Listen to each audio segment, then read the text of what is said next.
Assalamualaikum warahmatullahi wabarakatuh. Selamat malam dan salam sejahtera bagi kita semua.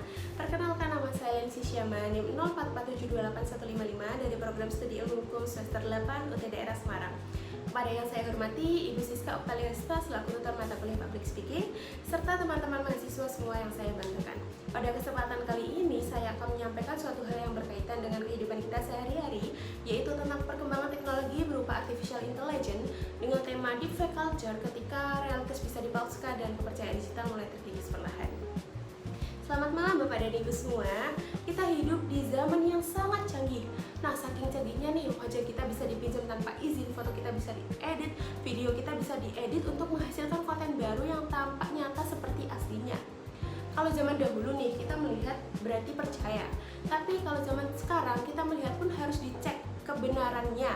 Apakah ini memang benar atau hanya hasil manipulasi. Nah, inilah yang dinamakan deepfake culture. Ketika realitas bisa dipalsukan oleh teknologi dan kepercayaan digital mulai terkikis perlahan. Yang bahaya nih bukan teknologinya Bapak Ibu semua, tapi ketika manusia mulai bingung membedakan mana yang benar dan mana yang salah, mana yang nyata dan mana yang hasil manipulasi. Maka pada hari ini kita bukan hanya membahas tentang perkembangan teknologi, tetapi juga membahas bagaimana kita menjadi manusia yang cerdas, kritis, bertanggung jawab untuk mempersiapkan perkembangan teknologi yang semakin maju. Bapak Ibu yang saya hormati, di era digital saat ini teknologi berkembang sangat cepat. Nah, akibat perkembangan teknologi ini tentunya mempengaruhi cara manusia berkomunikasi dan menerima informasi. Salah satu bentuk perkembangan teknologi adalah artificial intelligence atau AI deepfake. Apa sih AI deepfake itu? Nah, AI deepfake adalah teknologi berbasis kecerdasan buatan yang mampu mengedit foto, video, meniru suara asli untuk menghasilkan konten baru yang nyata dan mirip seperti aslinya. Nah, cara kerjanya seperti apa sih? Nah, AI deepfake ini mampu meniru foto, meniru pola wajah, gerakan bibir, ekspresi, hingga suara seseorang. Namun, perlu diingat bahwa AI deepfake juga memiliki dan memerlukan data tambahan seperti foto, video, suara dari seseorang untuk menghasilkan konten tersebut. Bapak dan Ibu pasti bertanya nih, kok bisa? Kok bisa? Caranya gimana? Caranya gimana? Nah, untuk menghasilkan konten baru, misal kita nih pengen membuat konten si A sedang makan, kita bisa menuliskan perintah ke AI tersebut seperti ini. Tolong AI buatkan video si A sedang makan dan mengirimkan data pendukung berupa foto. Dalam hitungan menit, AI akan membuat konten tersebut seperti si A sedang makan beneran. Padahal hal itu tidak pernah terjadi. Nah, jadi kita udah tahu nih, hal ini menjadi tantangan yang besar di era perkembangan teknologi. Bapak Ibu sekalian yang saya hormati, namun di tengah kontroversinya, ternyata AI juga memiliki dampak positif loh. Dunia hiburan, teknologi AI biasa dimanfaatkan untuk membuat efek film, animasi, serta membuat konten digital yang lebih kreatif. Di dunia teknologi, AI ini biasa dimanfaatkan untuk membuat virtual assistant, hingga membuat dubbing otomatis untuk mempermudah pekerjaan manusia.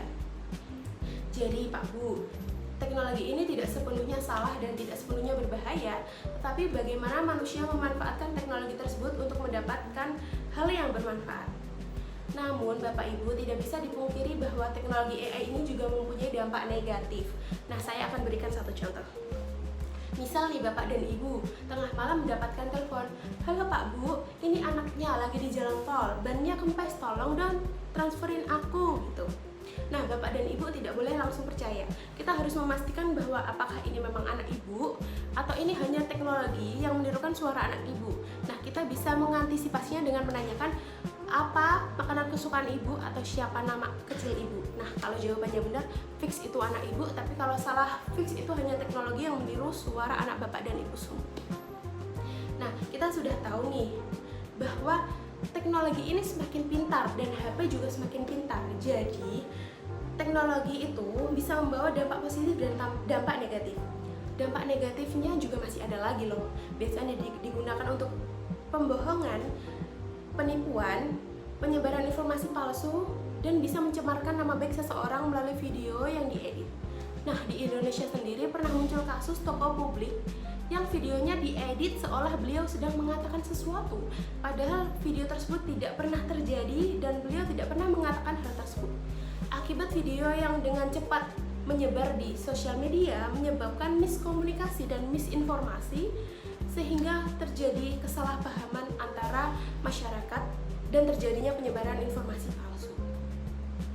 Nah, Bapak dan Ibu semua udah tahu ya kalau teknologi semakin pintar. Kalau kita mendapatkan informasi dari HP dan internet, jangan langsung dipercaya. Kita harus ngecek dulu nih, apakah ini benar, ataukah enggak, ataukah hanya hasil dari manipulasi.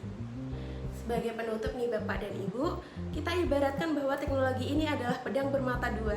Ia akan memberikan manfaat jika digunakan dengan bijak, dan ia akan memberikan masalah jika disalahgunakan. Harapannya, kedepannya Bapak dan Ibu semua bisa lebih waspada, berhati-hati, lebih bijak dalam memahami informasi yang ada di media sosial.